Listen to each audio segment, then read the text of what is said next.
शाह मोहम्मद की उम्र सिर्फ 11 साल थी। वो कराची के गुलशन मेमार के इलाके अफ़गान कैंप में रहता था। ख़ानदान गरीब और अनपढ़ था, लेकिन इसके बावजूद वो बच्चे को तालीम दिला रहे थे। शाह मोहम्मद दूसरी क्लास में पढ़ता था। गली में निज़ामुद्दीन निमको की दुकान चलाता था। बच्चा अक्सर उसके पास टॉफ़ियाँ ख़रीदने जाता था। आज से 2 हफ्ते कबल शाह मोहम्मद निज़ामुद्दीन की दुकान पर गया तो दुकानदार ने बच्चे के साथ 100 रुपये की शर्त लगा ली। शर्त क्या थी? बच्चे ने सिरके की बोतल पीनी थी और उसे 100 रुपये मिल जाने थे। बच्चे ने सिरके की बोतल उठाई और घटाघट पी गया। दुकानदार शर्त हार गया। उसने कहका लगाया और शाह मोहम्मद को 100 रुपये दे दिए। बच्चे ने रकम ली और जेब में डाल ली, लेकिन वह बमुश्किल घर पहुंच सका। घर की दहलीज पर उसे खून की उल्टियां शुरू हो गईं और वो गिरकर तड़पने लगा। उसे अस्पताल पहुंचाया गया, लेकिन वो अस्पताल पहुंचने से पहले ही दुनिया से रुखसत हो गया। ये खबर टेलीविज़न चैनल तक पहुंची। शोरो गोगा हुआ, पुलिस एक्टिव हुई और दुकानदार निज़ामुद्दीन को गिरफ्तार कर लिया गया। बच्चे के वालिदैन गरीब लोग हैं, लिहाजा फिर इस केस का क्या बनेगा? दुकानदार दुकान बेचकर पुलिस या वालिदैन को रकम दे देगा और साल 6 महीने में बाहर आ जाएगा, या फिर वालिदैन गुर्बत की वजह से पैरवी नहीं कर सकेंगे और यूं मुजरिम साल 2 साल में बाहर आ जाएगा। और ये भी हो सकता है कि मुजरिम निज़ामुद्दीन को वाकई उम्र कैद की सज़ा हो जाए, लेकिन क्या इस सज़ा या मुआफ़ी से जहालत का ये सिलसिला रुक जाएगा? जी नहीं, ये सिलसिला इसी तरह चलता रहेगा और बच्चे शर्तों की नज़र होते रहेंगे। ये मुल्क में इस नौयत का पहला केस नहीं है।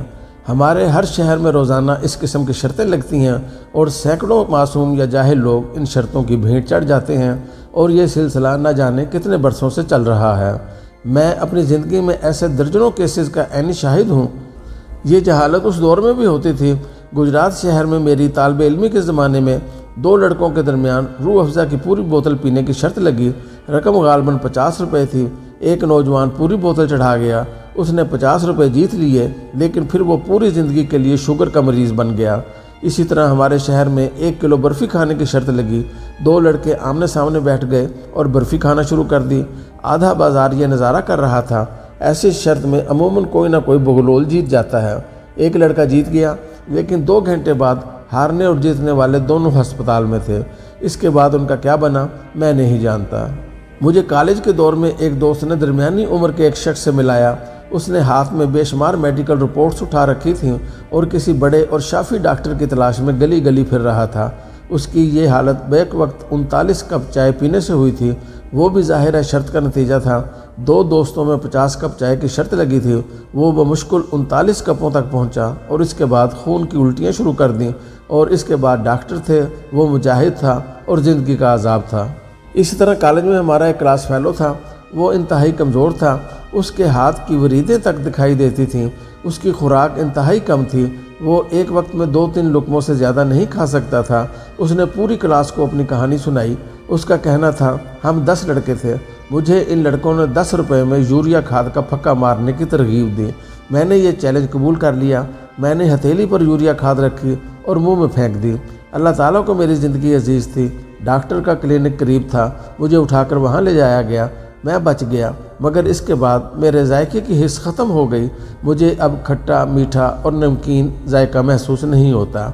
मैं खा पी भी नहीं सकता। अगर खा लूँ तो उल्टियाँ शुरू हो जाती हैं।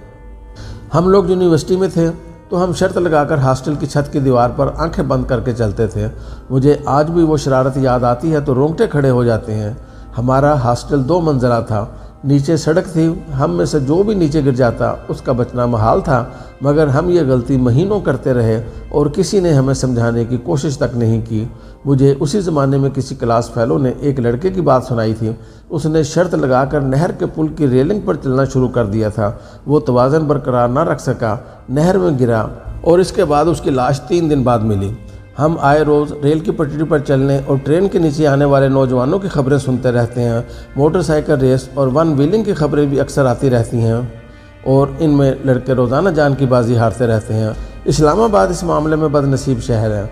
इसमें रात के वक्त नौजवान सड़कों पर गाड़ियां दौड़ाते हैं और अक्सर कोई ना कोई इस रेस का निशाना बन जाता है। मैंने पिछले दिनों खबर पढ़ी, एक नौजवान भरी पिस्तौल के साथ टिक टाक वीडियो बना रहा था। टिक टाक मुकम्मल होने से पहले गोली चल गई और वो जान से गुजर गया। इसी तरह भारत में चंद माह पहले एक लड़का इंतहाई करीब से ट्रेन के साथ साथ टिक टाक बना रहा था। वो ट्रेन की जद में आ गया और उसके चीथड़े उड़ गए।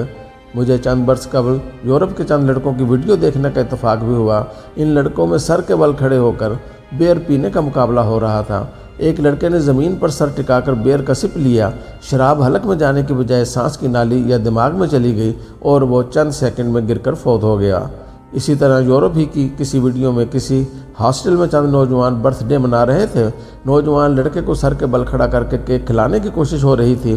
لڑکا اپنا توازن برقرار نہ رکھ سکا، وہ کھلی کھڑکی کے قریب تھا، وہ گرا اور کھڑکی سے سیدھا 3 منزل نیچے چلا گیا۔ نیچے سڑک تھی اور اس کے اوپر سے گاڑی گزر گئی۔ میرا بیٹا او لیول میں کالج کے ساتھ ٹور پر یوکے گیا تھا۔ ان کے ساتھ ایک بچہ تھا جسے دمہ تھا اور وہ انہیلر استعمال کرتا تھا۔ بچے لندن میں کسی کالج کے ہاسٹل میں ٹھہرے ہوئے تھے۔ عمارت میں سوئمنگ پول تھا، بچے اس میں نہا رہے تھے۔ وہ بچہ کنارے پر کھڑا ہو کر دیکھ رہا تھا۔ کسی بچے نے اسے پول میں دھکا دے دیا۔ اسے تیرنا نہیں آتا تھا، اوپر سے اسے دمہ بھی تھا۔ بچہ پانی میں گرا اور پھر باہر نہیں آ سکا۔ بچوں کا گروپ واپس آ گیا، مگر اس بچے کی لاش واپس لانے کے لیے والدین کو انگلینڈ جانا پڑا۔ یہ چند واقعات ہیں۔ اس ملک میں ایسے واقعات روزانہ ہوتے ہیں۔ ہر روز کوئی نہ کوئی بچہ یا نوجوان کسی نہ کسی شرارت یا شرط کی بھیٹ چڑھ جاتا ہے اور یہ مسلسل ہو رہا ہے۔ اب سوال یہ ہے، اس کا حل کیا ہے؟ اس کا حل آگاہی کے سوا کچھ نہیں۔ حکومت کو پہلے مرحلے میں ابتدائی جماعتوں میں ایک تعلیمی باب کا اضافہ کرنا چاہیے۔ اس باب میں بچوں کو یہ بتایا جائے آپ کی زندگی کو کیا خطرے پیش آ سکتے ہیں اور آپ نے کسی بھی قیمت پر یہ غلطیاں نہیں کرنی۔ انہیں اجنبیوں سے ملاقات سے لے کر بیڈ ٹچ اور شرطوں سے لے کر خطرناک شرارتوں تک ہر حرکت سے مثالوں کے ذریعے سمجھایا جائے۔ اساتذہ کو بھی ٹریننگ دی جائے اور یہ بچوں کو ان حرکتوں کے نتائج کے بارے میں پہلی اور دوسری کلاس میں اچھی طرح سمجھا دیں۔ دوسرا، ہمارے ملک میں والدین کی ٹریننگ کا کوئی بندوبست نہیں۔ ہمیں یہ بھی شروع کرنی چاہیے۔ ہم حاملہ خواتین کی ٹریننگ کو لازمی قرار دے دیں۔